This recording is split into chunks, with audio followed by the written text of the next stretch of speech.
Hi, this is John with WTI.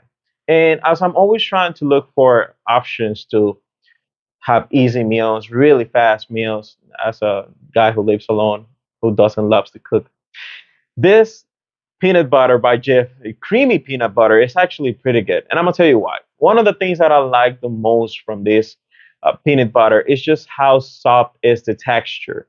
Yes, it's like soft as butter, like they say. It's high on protein level, so every scoop that you will get, it will be around 7 grams of protein. So if you're really trying to match up in the point of staying in your protein levels or goals for the day, this actually does a good job. I've used this with my oatmeal. I've used this with pancakes. I've used this just to drink it, eat it straight. It actually tastes really good. So if you're just looking for a good option of a creamy, soft, not chunky at all, peanut butter, this actually does a great job.